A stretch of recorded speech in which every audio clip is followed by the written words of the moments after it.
Anak, magpagaling ka lang ah. Nay, ayoko na dito sa ospital. Ang daming may sakit. Kailangan mo nang gumaling, Scarlett, para makapag-date na tayo ulit. Oo, babe. Magpapagaling ako. Hello. Kamusta na po siya? Doc. Okay naman po siya. Pwede na po ba kami lumabas ng hospital? May bad news ako sa inyo. Nay, bad news daw. Hindi naging maganda yung mga resulta ni Scarlett. 3 araw na lang siyang mabubuhay. Hindi pwede!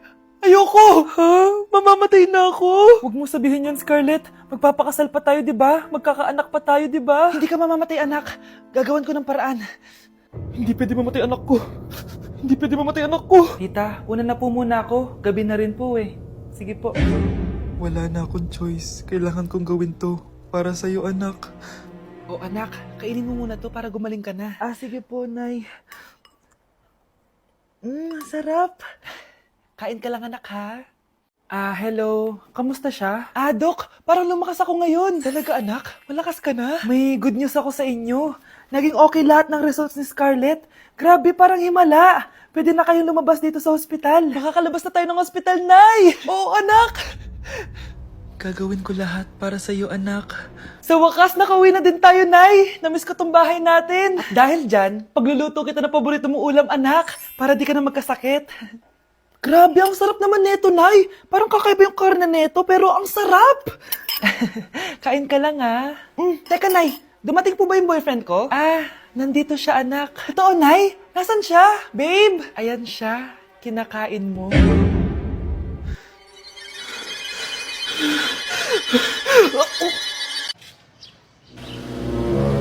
Sino yun?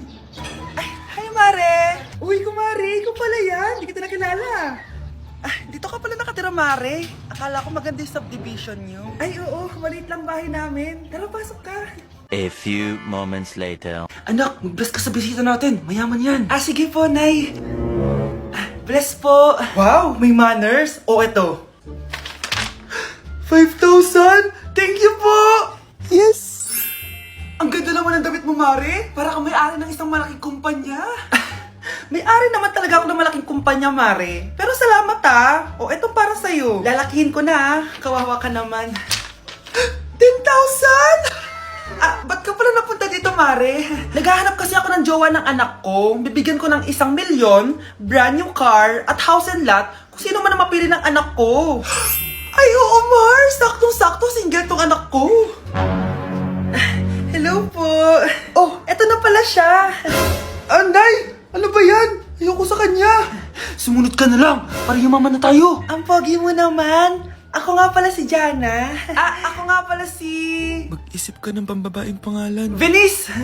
Ano sabi mo? Ha? Di ba lalaki ka? Bakit Venice pangalan mo? Ay, hindi niyo pa po alam? Bakla po ako. Hindi po kami talo ng anak niyo.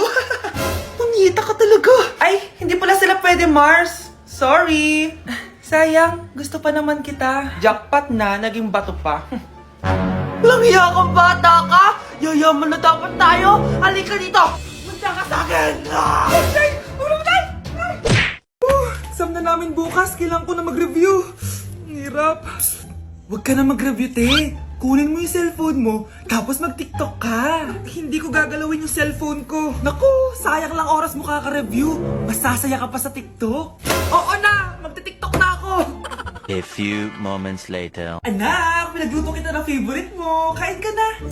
Wow, ang sarap ng pagkain. Pero konti lang kakainin ko kasi diet ako eh. Kain ka ng madami. Ubusin mo na lahat. Minsan lang yan. Hindi ako magpapatukso sa pagkain. Konti lang kakainin ko. Sabi nga nila, love your body. Huwag mong pigilan yung sarili mo kung di mo kaya. Go na, ubusin mo na lahat yan. Tangina! Oo na! Ubusin ko na lahat to! Anak, sabi ng teacher mo, bagsak ka daw? Simula ngayon, bawal ka lang mag-cellphone, ha? Hala, bawal ka daw mag-cellphone? Hindi pwede yan. Magalit ka sa kanya. Nay, sorry. Hindi po kasi ako nakapag-review eh. Walang sorry-sorry sa akin. Bigay mo sa akin phone mo. Kung ako sa'yo, sasagutin ko na yan.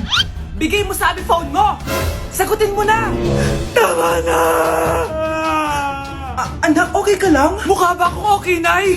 Palaging may bumubulong sa akin. Naku, Diyos ko! Nay, tulungan mo ako.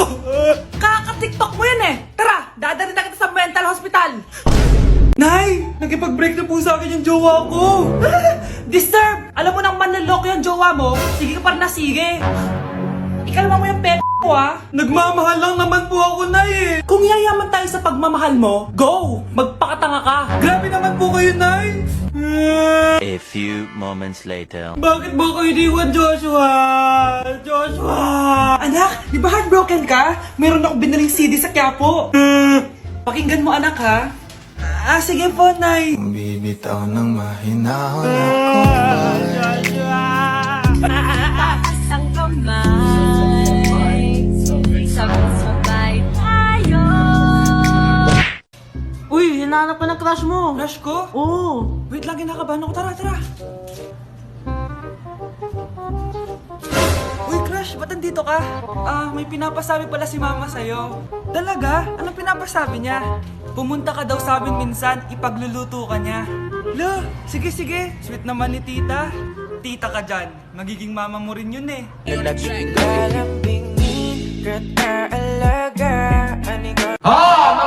na tayo! Anak, i-ready mo na lahat ng gamit natin ha. Sige, Nay! Bring me kulay red na brief! Meron ako! May nanalo na! Brief na kasama ko yan ah! Be, di na ako, love. Okay lang yan, be. Shot ka pa, oh. Love mo ba ako? Oo, be. Love ka namin. Bakit di mo ako love?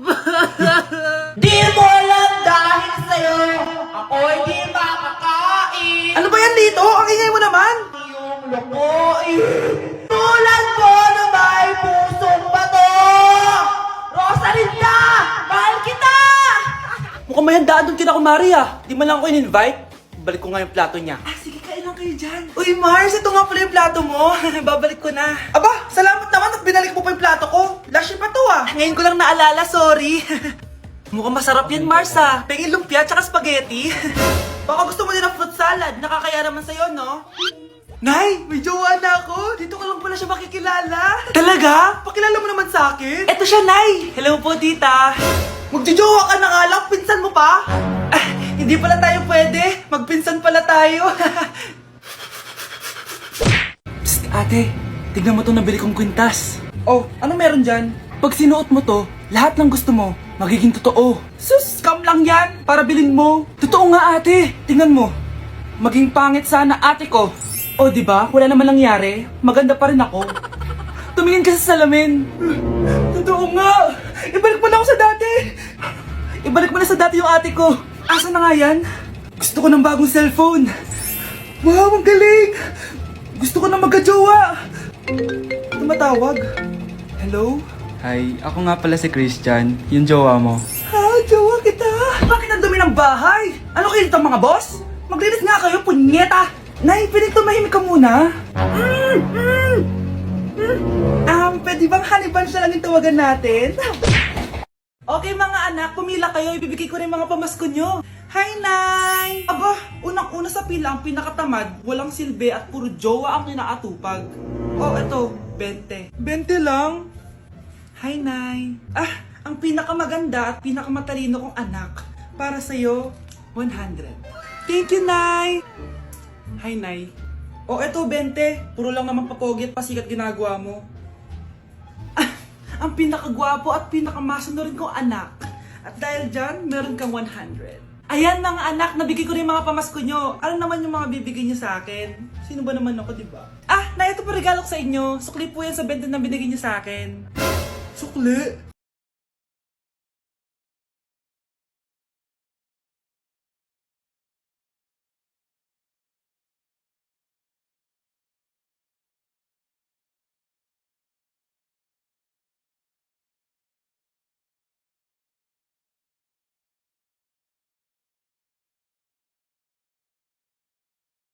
Bakit absent ka kahapon, Scarlett? Ma'am, nagkasakit po kasi ako. Nagkasakit? Tinatamad lang yan, ma'am. Papansin talaga tong si Samantha. Nasaan yung ebidensya mo na nagkasakit ka? Meron po akong excuse letter, ma'am. Ay, excuse letter lang? Nasaan yung medical certificate mo? Medical certificate, ma'am? Hindi naman po pumunta ng doktor. Oh, paano ko malalaman na totoong nagkasakit ka? Ito po, ma'am, yung chat namin ng nanay ko. Ito po, ma'am, picture po ng thermometer na ginamit ko. Sus, kinuha mo lang yun sa internet eh. Papansin ka? kulang sa pansin eh. Ay, hindi ko tatanggapin yan, be. Hindi kita i-excuse. Dapat medical certificate yung ibigay mo sa akin. Aba, ma'am, kailangan kapag nagkakasakit may medical certificate agad? Paano kung masakit lang yung katawan? Paano kung masakit lang yung puson? Kailangan mo agad ng doktor? Hindi kami mayaman, ma'am. Anak, nakita mo ba yung cellphone ng tatay mo? Nilagay ko dun sa loob ng kabaong niya bago siya ilibing. Ha? Ba't mo naman ginawa yun, anak? May mga importante laman doon. Baka sakaling buhay pa siya para matawagan niya ako. Ay, Diyos ko talaga tong batang to.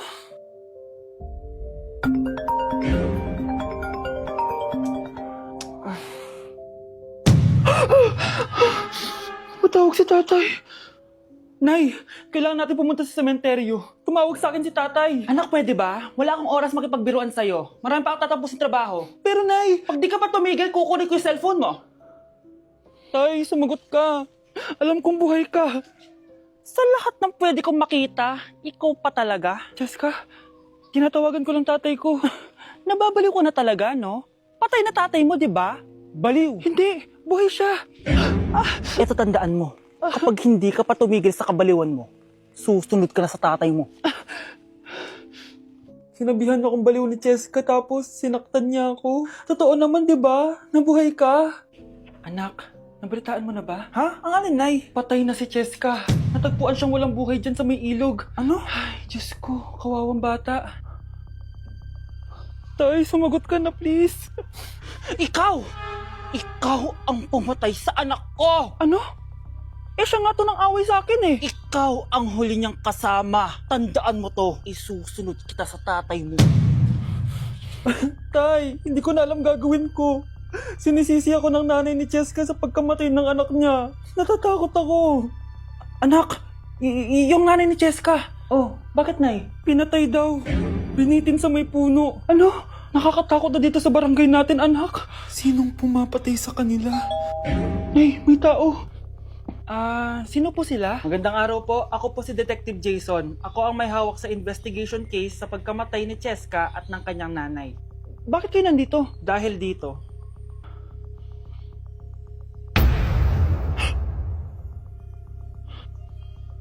Nay, ikaw pumatay sa kanila? Oo, anak. Narinig ko lahat ng mga sumbong mo sa tatay mo. Cellphone ni tatay. Pinangako ko sa tatay mo bago siya mamatay na poprotektahan kita kahit makapatay man ako ng tao. Sumama ka sa akin, ma'am, para ma-interview ka namin. Tandaan mo to, anak. Kahit nasa kulungan ako, poprotektahan kita. Tumawag ka lang.